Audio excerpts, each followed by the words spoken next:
Assalamualaikum, kenalin aku Aca. Aku mau sharing ke kalian, mungkin ada yang butuh ya. Kalau butuh kalau maksud aku mungkin ada yang butuh kayak apa sih pertanyaan yang muncul waktu interview gitu. Karena aku pribadi jujur, aku udah mengalami fase interview itu sampai yang ada 7 kali dalam 1 bulan itu aku datangin, bukan dari satu tempat, di tempat yang berbeda-beda. Nah jadi ini aku ada dapat offering kebetulan di 2 tempat. Yang pertama itu sesuai domisili aku, ini di PT yang bergerak di bidang, dia mengelola beberapa resto di bawah satu naungan PT. Terus yang kedua itu klinik kecantikan terkenal lah, tapi nggak di domisili aku. Yang satunya lagi yang klinik ini di Medan. Nah waktu interview di yang pertama ya di PT ini ada dua sesi interview. Interview pertama itu kami ada sekitar 35 sampai 40 orang yang nge-apply di posisi itu dan dikumpulkan di satu ruangan. Jujur ini kali pertama aku interview yang rasanya tuh kayak walk in interview, tahu nggak sih, saking ramenya. Dan aku ada di salah satu antara banyaknya manusia pada hari itu. Jadi waktu itu yang pertama kali diminta sama HR-nya itu kita ngisi psikotes DISC. Kalian tahu nggak itu? Kalau kalian nggak tahu, next aku bisa bahas. Dan psikotes ini itu bisa kita isi sesuai posisi yang mau kita apply gitu. Tapi posisi yang aku apply waktu itu tuh kebetulan finance, dan itu emang sesuai sama kepribadian aku. Terus yang kedua ada psikotes umum. Nah itu tuh kayak kita ngitung-ngitung ya matematika dasar, terus kan ada bangun ruang tuh, terus ada kayak premis yang pakai logika gitu. Nah habis selesai 2 sesi, aku sama mereka ya, habis selesai 2 sesi ini ada sesi tanya jawab. Iya, tanya jawab di satu ruangan dengan plus minus 30-an 38-an manusia di ruangan itu. Dan aku tuh jujur aku nggak nyangka kalau interviewnya tuh bakalan serame itu gitu. Jadi aku ngerasa ini aku kayak ujian, ada sistem tanya jawabnya. Aku kan jujur aku introvert, dan pada saat itu tuh aku ngerasa kayak aku nggak bisa jawab nih gitu. Tapi karena tujuan aku ke situ tuh karena nge-apply kerja dan aku butuh, jadi aku jawab. Nah pertanyaan pertama, jelas apa tujuan kalian bekerja? Aku deg-degan parah, dan akhirnya aku milih angkat tangan. Di posisi ketiga aku angkat tangan dan aku jawab, sebelumnya perkenalkan, kita harus memperkenalkan diri dulu dong, perkenalkan nama, usia, sama background pendidikan. Terus aku bilang tujuan aku kerja itu yang pertama kan udah pasti kita kerja untuk meningkatkan skill kita, ya kan. Habis meningkatkan skill, kita juga butuh kerja itu untuk pengalaman kerja selanjutnya, jadi itu bisa menunjang karir kita di masa depan. Terus kalian mau tahu aku jawab apa? Satu lagi, karena kerja adalah bagian dari hobi saya kak. Kebetulan HR-nya masih muda dan rata-rata kandidat di sana tuh panggilnya kakak, jadi aku ikut panggil kakak juga. Habis aku jawab aku hobi, terus aku jawab lagi, kalau hobi itu kita jalaninya pasti senang. Nah kalau kita menjalaninya senang, otomatis hati dan pikiran kita tuh akan ikhlas menjalankan posisi tersebut, sehingga gaji yang kita dapatkan itu akan terasa cukup dan bermanfaat untuk kehidupan kita. Bayangkan Aca ngejawab kayak gitu, di antara kandidat lain tuh yang ngejawabnya pada kayak tentu aja lah untuk meningkatin skill, untuk kerja sesuai background pendidikan, ya yang kayak gitu. Aku juga jawab tuh, tapi di paragraf kedua aku bilang kerja itu hobi. Oke, lanjut masuk ke pertanyaan kedua. Pertanyaan keduanya itu, apa pencapaian terbesar selama hidup kamu? Wah, ini aku ngerasa ini kayak saatnya aku untuk flexing, ya nggak sih? Ini saatnya untuk flexing. Jadi aku nggak tahu itu aku urutan keberapa yang ngejawab. Pokoknya aku ngejawab ya. Pertama kali aku ngejawab, aku bilang kalau di pekerjaan saya sebelumnya, saya menempati posisi sebagai staf administrasi, di mana saya tuh nggak hanya mengerjakan tugas administrasi umum perusahaan, melainkan saya juga sebagai koordinator lintas divisi yang mengatur beberapa pegawai di bawah saya. Terus aku ngejawab itu kayak, pokoknya jabatan aku di situ tuh udah oke gitu, udah mantep, dan aku merasa kalau aku nggak kompeten, kenapa aku bisa diterima di background perusahaan yang sama sekali nggak linear sama pendidikan aku. By the way, aku tata busana, aku juga ngejelasin, by the way pendidikan aku tata busana, dan aku bisa menempatkan diri di posisi tersebut, itu artinya saya kompeten. Ya nggak sih? Setuju nggak sih? Nah terus aku juga jawab, selain itu ya kak, saya juga aktif di sosial media pribadi saya sebagai content creator dengan Nice Beauty. Saya terbiasa untuk nge-review produk dengan brand lokal, bahkan saya juga udah pernah kerjasama dengan brand internasional. Wow, ini kesempatan aku untuk flexing banget gitu, tapi flexing yang ke arah positif. Ngerti gak sih? Aku gak pernah ngeceritain ini sebelumnya. Terus habis ngejawab itu, aku ya jangan lupa bilang makasih atas kesempatannya. Iya nggak sih, itu sopan. Terus abis ngejawab itu jujur aku senyum-senyum sendiri ya, kayak apa sih Aca ngomong apa sih Aca, jangan ngelantur.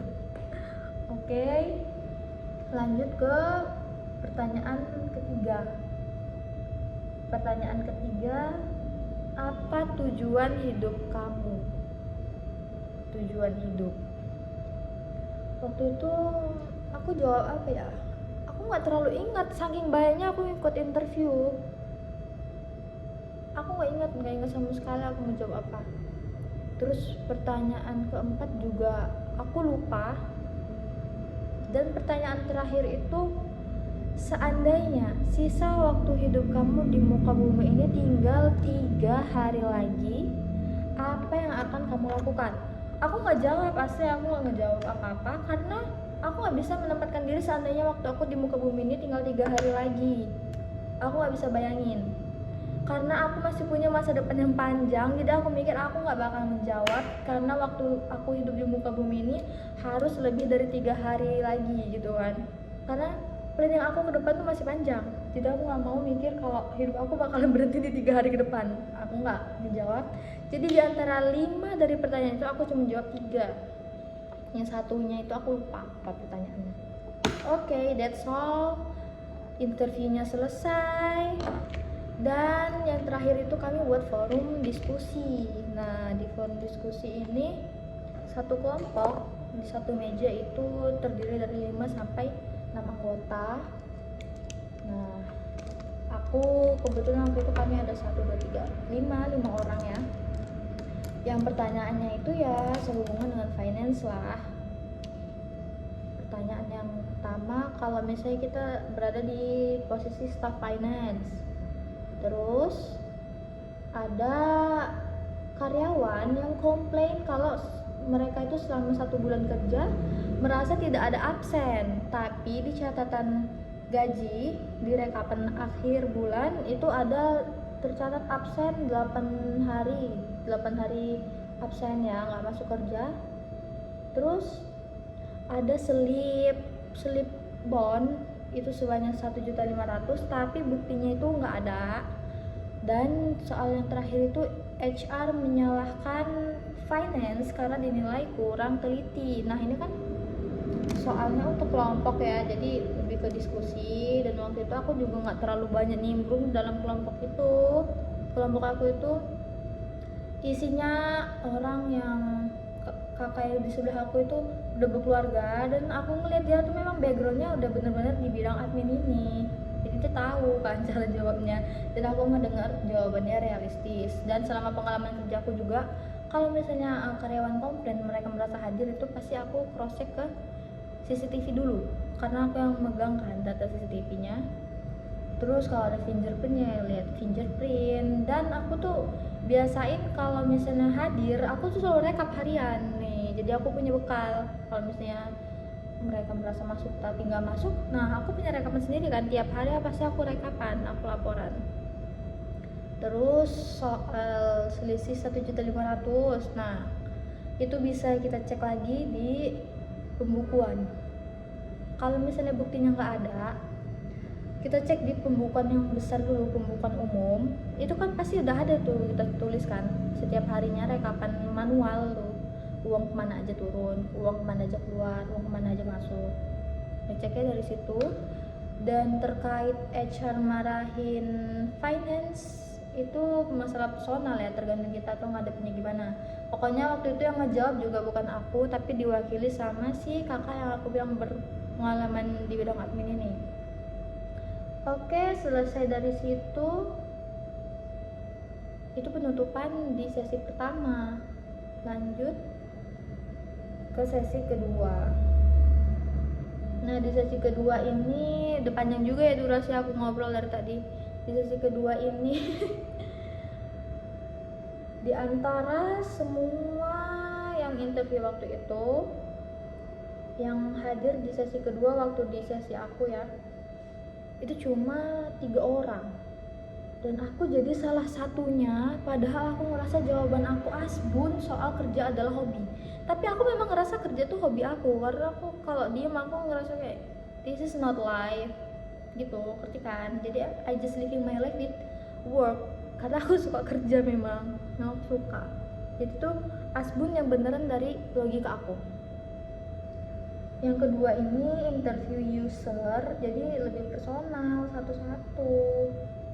Terus yang ditanyain itu pertama kita ngejelasin diri kita secara singkat beserta pengalaman kerja. Ya udah, itu kayak interview umum lah, biasa. Aku ngejelasin nama aku, domisili aku di mana, usia berapa, terus pengalaman kerja aku sebelumnya kan sebagai staf administrasi ya selama 10 tahun lebih, 1 tahun 2 bulan. Terus mereka juga tanya gaji aku tuh sebelumnya berapa. Aku jawab jujur, gaji aku 1 bulan 7.500.000. Itu kalau misalnya aku ada cuti di bulan itu pasti dipotong gaji, itu pasti dipotong gaji. Terus mereka ngejelasin jam kerja di situ tuh gimana, liburnya tuh gimana, dan waktu itu belum ada bahas gaji sama sekali. Habis itu mereka tanya nama atasan aku, terus ditanya lagi seandainya saya menghubungi atasan kamu, kira-kira apa yang bakal dia sebutkan mengenai kelebihan diri kamu. Aku jawab dong, pasti aku jawab kelebihan diri saya itu semisal atasan saya tuh minta laporan barang, contohnya di pagi hari saya akan mengirimkan laporan tersebut di siang hari antara 1 sampai 2 jam kerja sejak laporan itu diminta.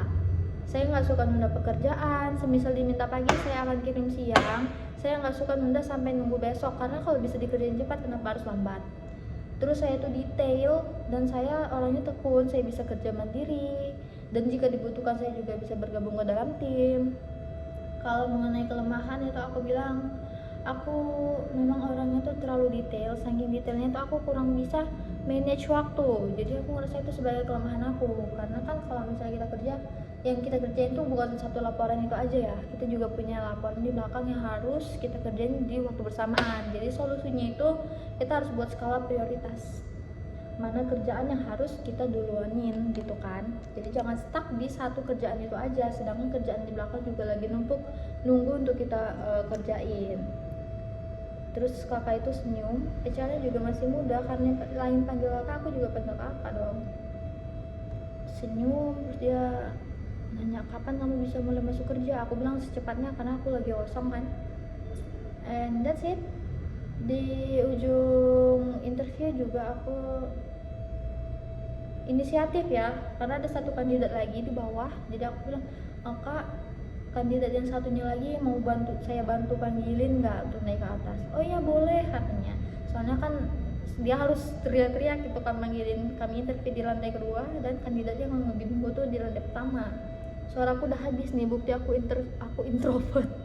Aku kurang suka ngomong, memang ini suara aku habis. Dan itu aja sih. Terus aku lumayan di ghosting, jadi aku mikir aku kayaknya nggak lolos nih, udah berapa hari gitu kan nggak ada dihubungi. And then aku dapet panggilan interview kedua di klinik kecantikan itu, yang mana gajinya itu 4 juta 1 bulan. Tuh menurut aku tuh wow, fantastis dibandingkan gaji aku sebelumnya. Jadi waktu aku mau pergi interview, gak lama masuk WA offering guys, WA offering dari si PT ini. Jadi dia tuh nawarin gaji pokok aku 2.500.000 1 bulan, dan uang makan itu 10.000 per hari. Jadi kalau ditotalin dalam 1 bulan itu 2.800.000, dan setelah 3 bulan probation itu ada kenaikan gaji yang kemungkinan sampai di angka UMP kota aku tinggalnya di Binjai, jadi UMP aku berapa ya, 33 kali ya, aku kurang update karena aku kerjanya di Medan kan. 33. Dan aku tuh bingung antara lanjut interview atau enggak. Kalian masih mau dengerin gak sih sampai habis? Aku bakal cerita sampai habis deh ya.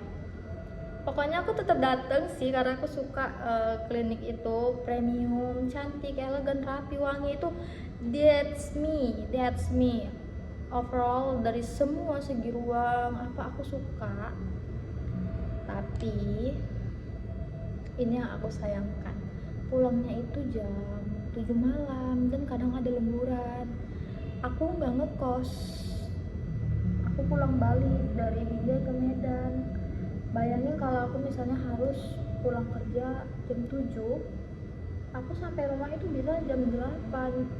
Dan aku tuh kan konten kreator ya, aku pasti di rumah ada kegiatan lain lagi. Kalau aku pulang jam segitu aku udah nggak punya tenaga dong. Dan setelah diskusi ke orang tua aku, mamaku juga nyuruhnya aku ngambil yang di Binjai aja. Sebagai anak yang berbakti dan budiman, setelah aku pikir lagi matang-matang, aku juga sobat OVT dan aku kayak, aku mau yang 4 juta please, ini gaji pertama aku segede itu gitu kan. Tapi ternyata emang belum jodoh. Dan gak berapa lama dari interview kedua itu aku dapat offering di klinik itu. Dan plot twistnya lagi, ternyata aku ini second choice.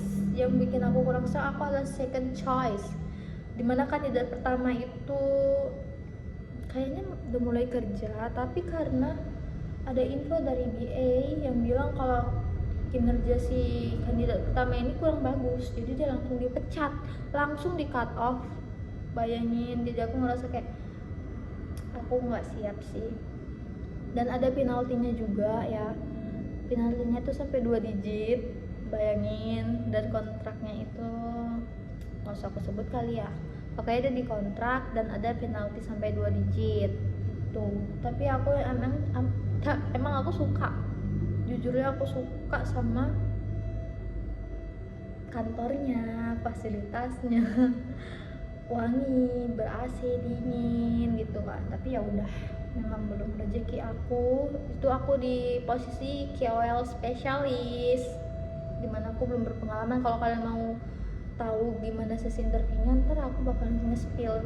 Tapi ini nggak cukup di sesi ini karena ini udah 18 menit dan aku belum siap makeup. Nah begitulah pokoknya ceritanya, gimana aku bisa keterima. Sebelumnya juga aku ada dapet offering tapi gajinya nggak cocok, jadi aku nggak ambil.